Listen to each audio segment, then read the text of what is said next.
Halo, selamat malam, investor dan trader. Kembali lagi di channel Ide Investasi. Kali ini saya ingin membahas mengenai Bank Raya atau saham agro, The True Bank Digital menurut versi saya.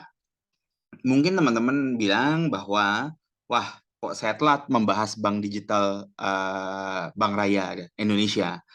Ya, ini adalah deep dive-nya khusus ke Bank Raya.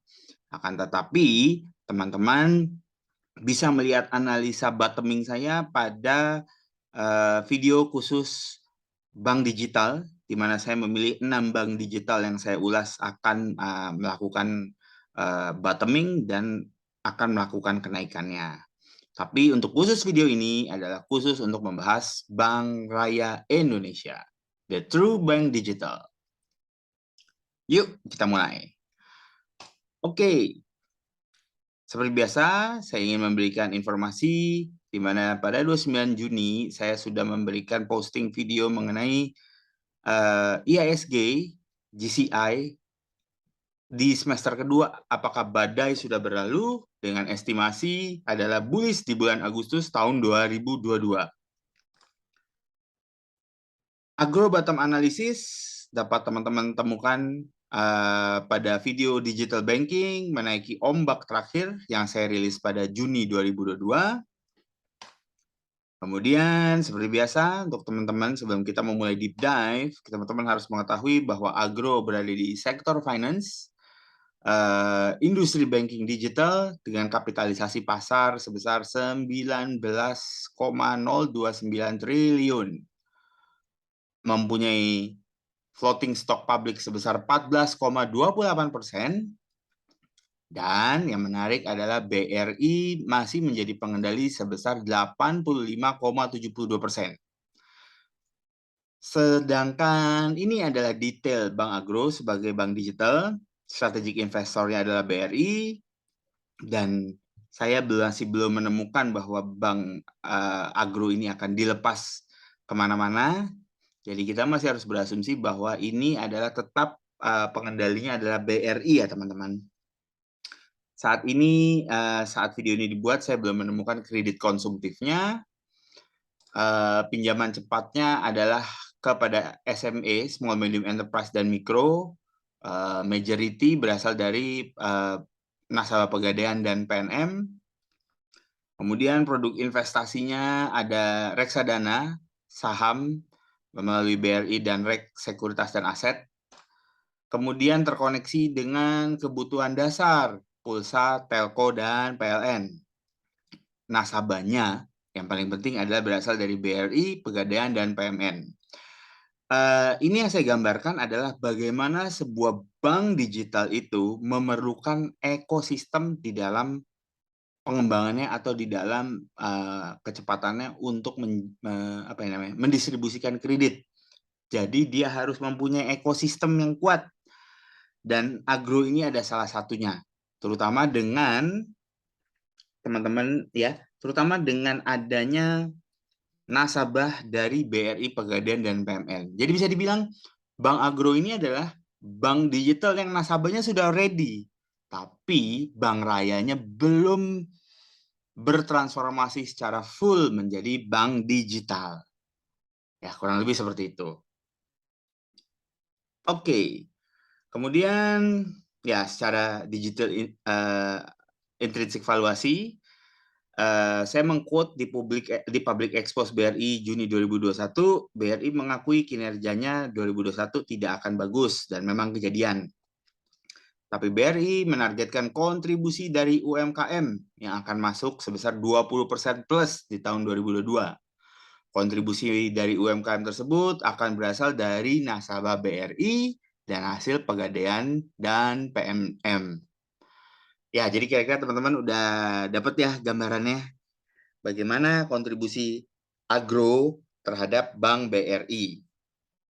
Oke, sekarang kita sedikit bahas POJK nomor 12 tahun 2020, di mana summary isinya adalah modal inti ada IDR 2 triliun sampai dengan 2021, kemudian modal intinya adalah 3 triliun untuk 2022, dan kemudian modal inti harus tercapai di tahun 2022 ini atau harus melakukan merger. Oleh karena itu, saya memberikan right issue estimate, ya, bahwa ini adalah jumlah, ini adalah keadaan Agro sekarang dengan share outstanding-nya sebesar 22,5 bio atau 22,5 miliar dengan total equity-nya sekitar 2,4 T, book value per share-nya berada pada 109,45 dan PBV-nya berada pada 7,72. Sedangkan ini adalah right issue. Bila Bank Agro melakukan right issue, maka kemungkinan besarnya targetnya adalah tambahan sahamnya adalah sebesar 666 juta, ya, 666 juta saham dengan estimasi tambahan 1 triliun ekuitas. Dan estimasinya saya berikan harga RI di 1.500 dengan potensi dilusi sebesar 2,96% atau 3%. Maka estimasi setelah right issue adalah jumlah saham beredarnya menjadi 23,16 miliar dan total ekuitasnya menjadi 3,4 triliun. Sehingga book value per share-nya naik sebesar 149,56. Jadi kalau kita memakai forward valuasi seperti ini, maka PBV dari Bank Raya akan berada di 5,65 dengan posisi harga penutupan 29 Juli kemarin. Oke, ini buat teman-teman. Ya, ini legend dari tabel ini saya berikan buat teman-teman. Oke, ini adalah Agro di Elliott Wave yang saya berikan pada tanggal 15 atau 16 Juni ya, teman-teman. Ya, waktu itu kalau nggak salah harga Agro itu ada di 830 dan kami melakukan call buy atau saya melakukan call buy pada level bottom range di 700-750. Seperti teman-teman ketahuin, Agro menembus level 700, dia sampai masuk ke level 630 gitu. Ya, memang ekspektasi saya bottomnya ada di 700 dengan 750. Oke, ya teman-teman bisa lihat chartnya. Ini adalah chartnya Agro, kontribusi dari teman saya yaitu Petrus Suryadi. Oke, kemudian kita melihat bahwa bagaimana Agro melakukan reversalnya. Ya, ini tanggal 12 Juli. Ya, ini adalah reversal pattern dari Bank Agro. Di mana kenapa saya yakin ini sudah selesai bottomingnya? Karena Agro sudah melakukan yang namanya ini adalah divergent movement. Ya, ini adalah divergence movement. Divergence itu gini, MACD-nya naik tapi harga turun. Nah, inilah divergence. Itu adalah tanda-tanda bahwa suatu saham sudah mulai akan mendekati bottomingnya. Sudah mulai mendekati bottomnya. Ya, itu nanti teman-teman bisa nonton di video Convergence dan Divergence. Saya akan berikan linknya di sini. Lalu, dengan berdasarkan rekomendasi 16 Juni, bila PBV setelah right issue berada di 5,65, maka kita coba tarik saja. Dengan memakai standar deviasi PBV selama 3 tahun, teman-teman yang selalu menonton video-video saya biasanya memakai paling rendah standar deviasi itu 5 tahun, atau paling bagus itu memakai pendekatan standar deviasi 10 tahun. Akan tetapi, karena anomali yang terjadi pada bank-bank digital ini terjadi 3 tahun terakhir, maka pendekatan saya adalah memakai standar deviasi PBV 3 tahun terakhir. Oleh karena itu, kita bisa menemukan min dari Agro, ya, nilai min standar deviasi dari Agro berada pada 5,35 untuk price to book value, sedangkan plus 1 standar deviasinya berada di 10,31 dan plus 2 standar deviasinya berada pada 15,18. Ini adalah standar deviasi PBV agro tertinggi yang berada di plus 2 lebih dari standar deviasi, yaitu di 20,14. Nah, saya mempunyai estimasi target price sebelum right issue akan berada pada 3.110 dengan standar deviasinya berada pada 20,79, sorry, bukan standar deviasinya, PBV-nya berada pada 20,79 kali. Cukup tinggi ya teman-teman. Oke, tetapi hal itu tersebut didasari dengan, ya jadi ini adalah standar deviasi plus 2 3 tahunnya, yang tertinggi itu sebenarnya di 15,18, tetapi agro pernah menyentuh level 20,14 price to book value, yaitu pada saat agro itu menyentuh nilai 2.900 sebelum right issue. Nah, apakah target price saya itu mungkin akan tercapai? Ya, mari kita lihat juga dulu pendekatan dari Elliott Wave. Ini adalah Elliott Wave-nya agro. Ya, ini gambarnya ini saya buat pada 17 Juni. Nih, teman-teman lihat. Ya, jadi saya bukan ketinggalan, tetapi karena videonya saya harus membahas yang lain dulu, jadi video agro baru kali ini bisa saya bahas. Ya, teman-teman lihat, di sini agro bahkan belum menyentuh level 735 pada saat saya ngebuat video ini, teman-teman. Nah, dengan waktu itu estimasi saya agro akan menyentuh bottom di 735. Ternyata kan teman-teman tahu bahwa agro menyentuh bottomnya di level 630. Oke, berikutnya yang teman-teman harus ketahuin, ini adalah wave satunya agro, ini adalah wave 2 ya, wave 2-nya agro di sini. Ini adalah wave 3 dan ini adalah wave 3 extension-nya agro. Ya. Ini adalah maksudnya perpanjangan wave 3-nya. Kenapa perpanjangan? Karena kalau teman-teman bilang ini adalah wave 5, ini nggak mungkin wave 5 karena panjangnya wave ini ya lebih tinggi dari ini.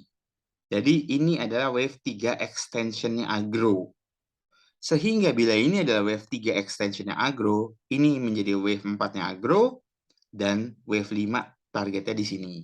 Kenapa harus wave 5 di sini? Karena dia harus mengalahkan ombak terakhirnya, posisi level terakhirnya di atas. Kalau nggak salah berarti sesudah